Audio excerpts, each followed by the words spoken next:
Charles and Ray were a team. They were husband and wife, despite the New York Times and Vanity Fair's best efforts recently. They're not brothers. And they were a lot of fun. You know, Ray was the one who wore the ampersands in the family.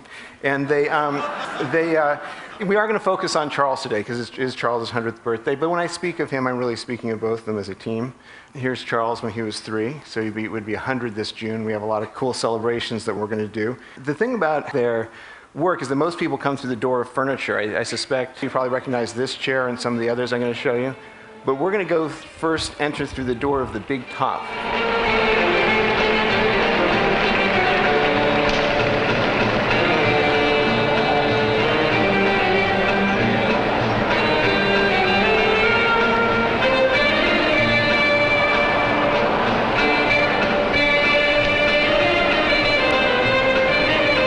About this, though, is that, you know, why am I showing it? Is it because Charles and Ray made this film? This is actually a training film for clown college that they had. They also practiced a clown act when the future of furniture was not nearly as auspicious as it turned out to be. There's a picture of Charles, so let's watch the next clip. The film we're about to see is a film that they made for the Moscow World's Fair. This is the land. It has many contrasts. It is rough and it is flat. In places it is cold, in some it is hot.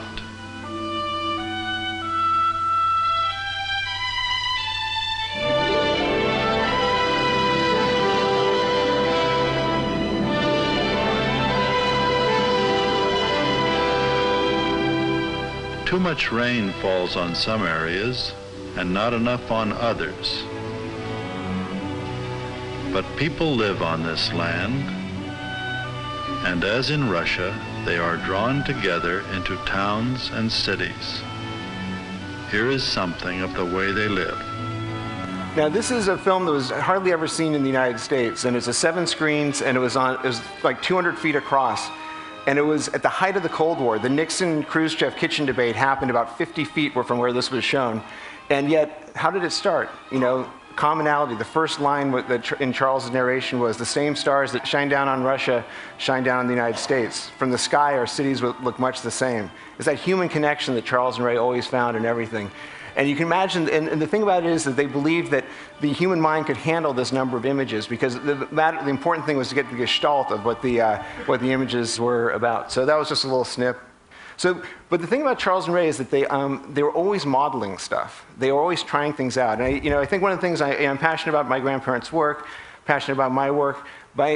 On top of all that, I'm passionate about a holistic vision of design, where design is the life skill, not a professional skill. And we all, those of us with kids often want our kids to take music. I'm no exception. But it's not about them becoming Bono or Tracy Chapman. It's about getting that music thing going through their heads and their thinking. Design is the same way. Design has to become that same way. And this is a model they did of that 7-screen presentation, and Charles just checking out there. So now we're going to go through that door of furniture. This is an unusual installation of airport seating. So what we're going to see is some of the icons of Eames furniture. And the thing about their furniture is that they said the role of the designer was essentially that of a good host anticipating the needs of the guest. So those are cool images, but these are ones I think are really cool. These are all the prototypes. These are the mistakes, although I don't think mistakes is the right word in design.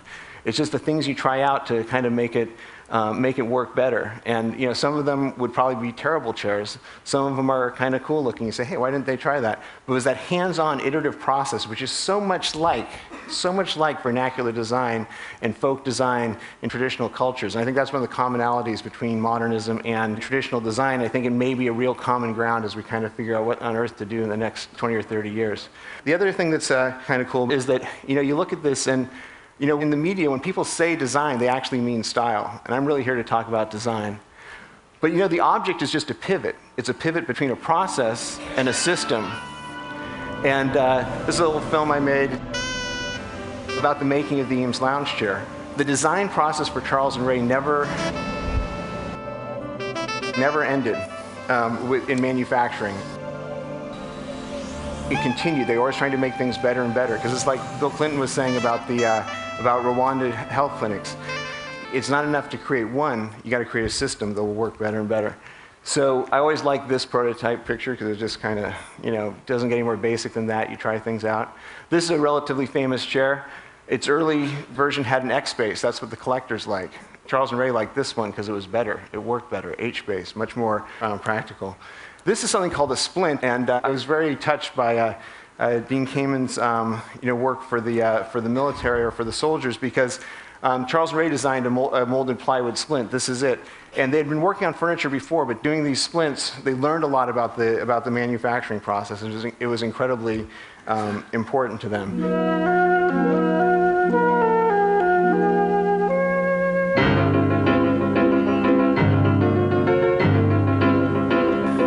I'm trying to show you too much because I want you to really get a broth of ideas and images. This is a house that Charles and Ray designed. My sister is chasing someone else. It's not me. Although I endorse heartily the fact that he stole her diary. It's not me. And then this is a film on the lower left that Charles and Ray made. Now, look at that plastic chair. The house is 1949. The chair is done in 1949. Charles and Ray, they didn't obsess about style for its own sake. They didn't say our style is curves, let's make the house curvy. They didn't say our style is grids, let's make the chair gritty.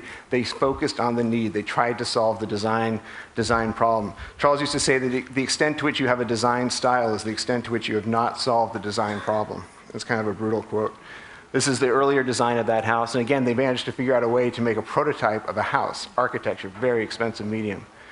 Here's a film we've been hearing things about. The Powers of 10 is a film they made. Can we watch the next clip? You're going to see the first version of Powers of 10, now we are beginning to see upper the left, tremendous cosmic form of the familiar Milky Way one lower right, galaxy, of which the Earth is such the a Eames tiny film tops lower left, All the and stars we see a from Earth lamp belong that to Charles this one designed for a galaxy, church. which in turn belongs to its local group of galaxies. These form part of a grouping system, much as the stars do. They are so many and so varied that from this distance they appear like the stars from Earth.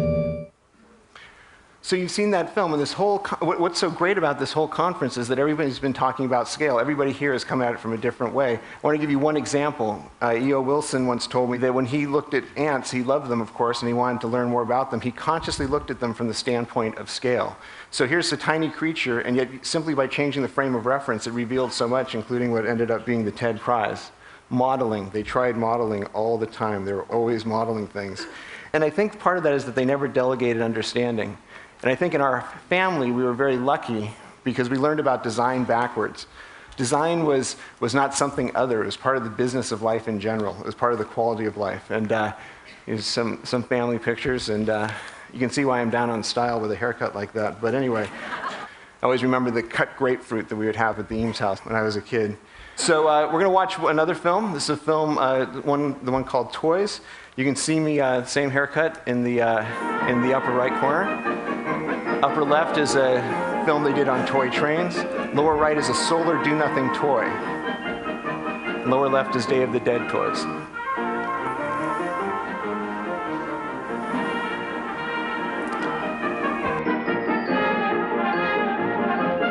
Charles used to say that toys are not as innocent as they appear.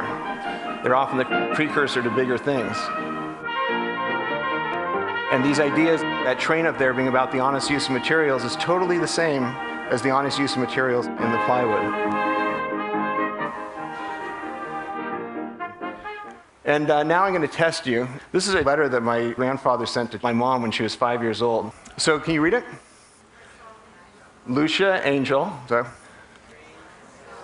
Okay, I saw many trains. Also good, with the Leather Crafters Guild is here. Also, what's he doing? Road? Sun? No. Well, what's the name of sunrise? Dawn. Very good. Also rode on one. Now, you've been to the website Dogs of St. Louis in the mid-1930s, then you'd know that was a Great Dane. So I hope you had a nice time, Matt. Citizen Kane, Rose. No, Bud. D's, right, at Buddy's. Okay, good. So I saw many trains and also rode on one. I hope you had a nice time at Buddy's party. So you guys did pretty good. Cool. So my mom and Charles had this great relationship where they would send those sorts of things back and forth to one another. And it's all part of the, they used to say, take your pleasure seriously. These are some images from a project of mine that's called Chimerica, and it's sort of an alternative universe. It's kind of a reinterpretation of the landscape. Those plaques are plaques we've been installing around North America, and we're about to do 6 in the UK next week. And they honor events in our linear world from the fictional world. So, of course, since it's bronze, it has to be true. Let's do another verse. Chimerica, mid-water moles, tumbling through. This is one of the traditional Chimerican songs. And so we had spelling bees in Paris, Illinois. Your word is N, Carolina. Yindiana. And then Embassy Row is actually a historical site, because in the Chimerican story, this is where the Parisian diaspora started and where their embassy was. So you can actually visit and have this three-dimensional fictional experience there. And the town has really embraced it. We did the spelling bee in conjunction with the Kiwanis Club. But what's really cool is that we take our visual environment as inevitable, and it's not. Other things could have happened. The Japanese could have discovered Monterey. We could have been born 100,000 years ago. And there are a lot of fun things. This is the Museum of the Bench. They have trading cards and all sorts of cool things. And you're kind of trapped in the texture of Chimerica, the Tehachapi, the great road-building culture, a guy named Nobunaga, the so-called Japanese Columbus. But now I'm going to return you to the real world. And this is Cranbrook. And I got a real treat for you, which is the first film that Charles ever made. So let's watch that. Nobody's ever seen it. Cranbrook was very generous and let us show it for the first time here. It's a film about Maya Gertel, famous ceramicist and a teacher at Cranbrook, and he made it for the 1939 faculty exhibition. Silent, we don't have a track for it yet. Very simple, it's just a start, but it's that learn by doing thing. You want to learn how to make films? Go make a movie. And you try something out, but here's what's really great. See that chair there, the orange one? That's the organic chair, 1940. At the same time that Charles was doing that chair, he was doing this film. So my point is that this scope of vision, this holistic vision of design was with them from the beginning. It wasn't like, oh, we made some chairs and got successful, now we're going to do some movies. It was always part of how they looked at the world. And that's what's really powerful. And I think that all of us in this room, as we move design forward, it's not about just doing one thing. It's about how you approach problems. And it's this huge, beautiful commonality between design, business, and the world. So we're going to do the last clip. And I've shown you so many images. I just want to focus on sound now. So this is Charles's voice. In India, those without and the lowest in caste eat very often, particularly in southern India, they eat off of a banana leaf. And those a little bit up the scale eat off of a sort of a low-fired ceramic dish, and a little bit higher where they have a glaze on a thing they call a tali. If you're up the scale a little bit more, why, a brass tali. And then things get to be a little questionable. There are things like silver-plated talis, and there are solid silver talis, and I suppose some nut has had a gold tali that he's eaten off of. But you can go beyond that, and the guys that have not only means, but a certain amount of knowledge and understanding, go the next step, and they eat off of a banana leaf. And I think that in these times when we fall back and regroup, that somehow or other the banana leaf parable sort of got to get working there, because I'm not prepared to say that the banana leaf that one eats off of is the same as the other eats off of, but it's that process that has happened within the man that changes the banana leaf. I've been looking forward to sharing that quote with you, because that's part of where we got to get to. And I also want to share this one. Beyond the age of information is the age of choices. And I really think that's where we are. And it's kind of cool for me to be part of a family and a tradition where he was talking about that in 1978. And part of why this stuff is important and all the things that we do are important is that these are the ideas we need. And I think this is all part of surrendering to the design journey. That's what we all need to do. Design is not just for designers anymore. It's a process. It's not style. All that great thinking needs to really get about solving pretty key problems.